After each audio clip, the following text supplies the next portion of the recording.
Such a surprise to her. Goodbye, Lady Margie. Oh, going so soon. Oh, I'm so sorry, but I'm obliged to. I'm just off to rehearsal. I've got to stand on my pens and tableau. Oh, your head, child. Oh, I hope not. I believe it is most unhealthy. You are remarkably modern, Mabel. A little too modern, perhaps. Nothing is so dangerous as being too modern. What is apt to become old-fashioned quite suddenly. Dreadful prospect. Oh, you need not be nervous, dear. You will always be as pretty as possible. That is the best fashion there is, and the only fashion that England succeeds in setting. Thank you so much, Lady Margie. For England and England. Oh, dear Gertrude, we just called to know if Mrs. Cheaply's diamond brooch had been found. Here. Yes, I missed it when I got back to Claridge's, and I thought I might possibly have dropped it here. Oh, well, I have heard nothing about it. Perhaps it's in the butler house. Oh, pray, don't trouble, Lady Chiltern. I dare say I lost it at the opera. What sort of brooch was it that you lost, Mrs. Cheatham? A diamond snake brooch, the ruby. A rather large ruby. Hasn't really a diamond brooch been found in any of the rooms this morning, recently? No, my lady. It really is of no consequence, Lady Chiltern. I'm so sorry to put you to any inconvenience. Has been no inconvenience. That will do, Miss. You can bring tea.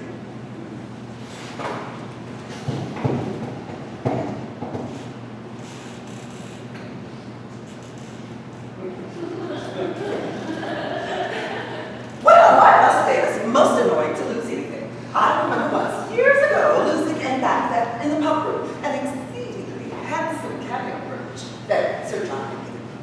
I don't think he has ever given me anything since. He has sadly deteriorated. I assure you that the House of Commons, horrid House of Commons, quite ruins our husbands for us. I believe that the lower house by far the greatest threat to a happy married life that there has been since that terrible thing called the higher education of women from us in Lincoln. It's heresy to say that in this house, Lady Margie. Robert is the great champion of the higher education of women. And so, I'm afraid to say The higher education of men is what I should like to see. Men need it so sadly. Oh, yes, they do, dear. But I'm afraid such a scheme would be quite unpractical. I don't think man has much capacity for development. He has got as far as he can, and that is not far, is it? Well, with regard to women, well, dear Gertrude, you belong to the younger generation, and I'm sure it's quite all right with you about it. In my time, of course, we were taught not to understand anything. I assure you that the amount of things I and my poor dear sister were taught not to understand was quite extraordinary. But modern women understand everything, so I'm told. Except their husband. Oh, and very thing too, I understand. It might bring up many happy homes, indeed. Not yours, and I can hardly say, dear Gertrude, you have married and had your husband. But since Sir John has taken to attending the debates regularly, which he never used to do in the good old days, his language has become quite impossible. Why, just this morning, before breakfast was half over, he stood up on the hearth, put his hands in his pockets, and declared to the country at the top of his voice. I left the table as soon as I had my second cup of tea. But his violent language could be heard all over the house. I trust, dear Gertrude, that Sir Robert is not like that. Oh, but I'm very interested in politics, Lady Margie. I'd love to hear about the topic. Well, I hope he is not as devoted to blue books as Sir John is. I don't think they can be quite improving reading for everyone. I have never read a book. I prefer books in yellow covers. Oh, yellow is a dear color, isn't it? Sir John, I used to wear yellow a good deal in my early days. And with the still, Sir John was not so painfully personal in his observations. And my man on the question of dress is always ridiculous, is he not? Oh no, I think men the only authorities on dress. Really, dear? One wouldn't say so from the sort of hats they wear. Did I get you some tea, Mrs. Cheatham? Thanks. Some tea, Lady Margie? Oh, no, dear. The fact is, I have promised to go around for 10 minutes or so to see Lady Brancaster, who is in very great trouble. Her daughter, quite a well-brought-up girl, too, has actually become engaged to be married from Shropshire. Oh, it is very sad, very sad.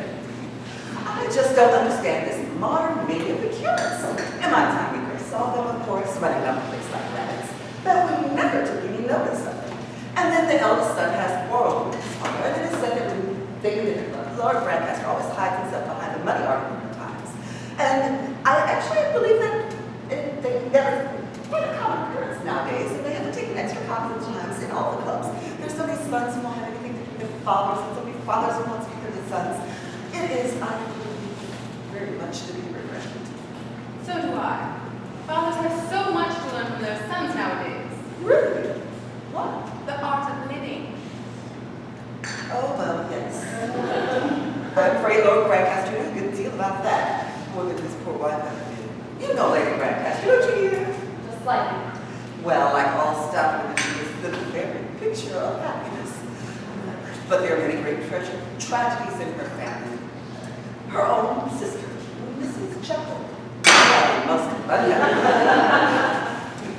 she was ultimately so broken-hearted that she went into the convent or onto the operatic stage. No, I believe it was the decorative art meeting where she took up. I know she had lost all sense of pleasure in life. And now, dear, I really must go. And if you will allow me, I shall leave Mrs. Cheveley in your charge and call back for her in a quarter of an hour. Oh, perhaps, Mrs. Cheveley, you wouldn't mind waiting for me in the carriage while I'm with Lady Brancaster, as I intend this to be a visit of condolence. Oh, I do hope Mrs. Cheveley can stay here a little. I should like to have a few moments of conversation with her. Thank you, Lady Chiltern.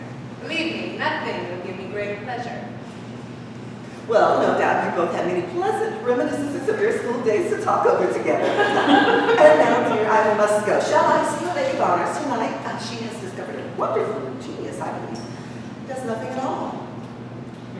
Robert and I are dining home by ourselves tonight. Really, dear, is that quite prudent? I forgot, you have married an exception. I have married the general rule, and nothing ages women so rapidly as having married the general rule.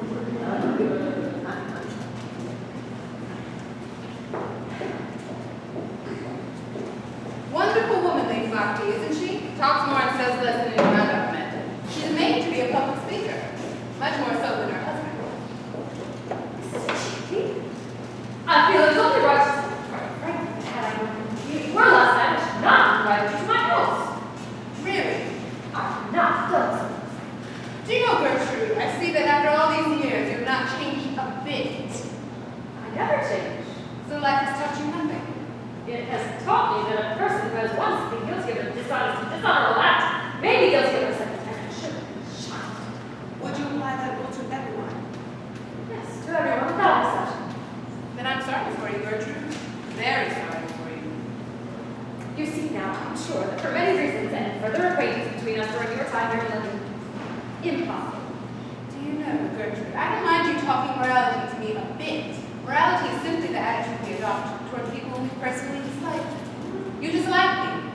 I'm quite aware of that. And I have always detested you. And yet, I've come here to do you a service. Like the service you wished to render my husband last night, I suppose. Thank heaven, I saved him from that. It was you who made him write that insolent letter to me? It was you who made him break his promise? Yes. Then you must make him keep it. I give you till tomorrow morning, no more. If by that time your husband does not uphold my Argentine scheme, You're a fraudulent scoundrel. call it what you choose. I hold your husband in the hollow of my hand. If you're wise, you'll make him do as I tell him. What has my husband to do with you? With a woman like you? In this world, like means with like.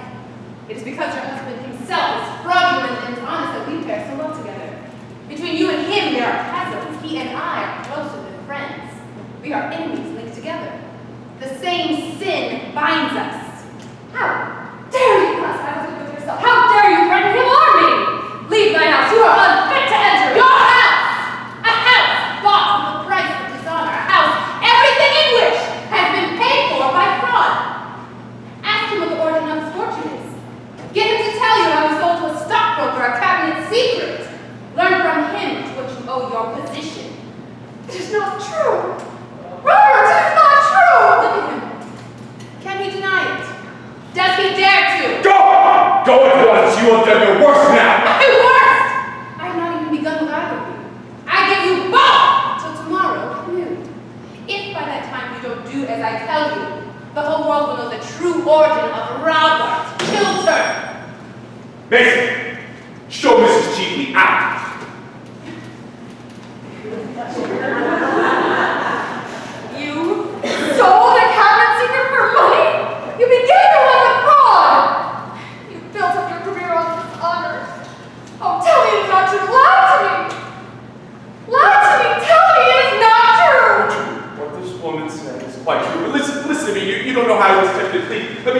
horrible thing to you. No, don't touch me. I feel as if you would swallow me forever. Oh, what a mask you have been wearing to receive a horrible, painted mask. You sold yourself for money. Oh, come and thief for better. You put yourself up to sale to the highest bidder. You were bought in the market. You lied to the whole world. And yet you will not lie to me? No, don't speak. Say nothing. Your voice wakes terrible memories. Memories of words that made me love you. Memories that meant horrible to me. Oh, how I worshipped you. You were to be something apart from common life, a thing pure, noble, honest, without stain. The world seemed to be fun because you were in it, and goodness more real because you lived.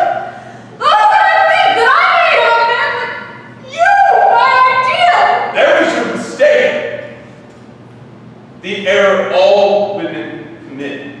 Why can't you women love us, faults and all? Why do you place us on monstrous pedestals? Not the perfect, but the imperfect orpheum of love. It is when we are wounded by our own hands or by the hands of another that love should come to cure us. Else, what use is love at all? All sins. Except the sin against itself, love should forgive. All lives, save loveless lives, love should forgive. A man's love is like that. It is larger, wider, more human than a woman's. Women think that they are making ideals of men, but they are making of us false idols merely. No. You made a false idol of me! And I had the courage to come down and show you my wounds, tell you my weaknesses. I was afraid that I might lose your love as surely as I have lost it now. And so last night, you ruined my life for me. Yes, you ruined it. What this woman asked of me was nothing compared to what she offered me. She offered me peace, security, stability. But one sin of my youth that I thought was dead and buried rose up in front of me, kicking horrible with its hands around my throat. I could have killed it forever. I could have sent it back into its tomb and burned the last witness against me. You prevented me, no one but you! And now what else is there before me but ruin? Public disgrace, shame, the mockery of the world, the loneliness of our life, the loneliness of our death that may be someday. Let women make no more ideals of men. But do not put us on pedestals or they may ruin other lives. It is you. You who I so wildly love. The fruit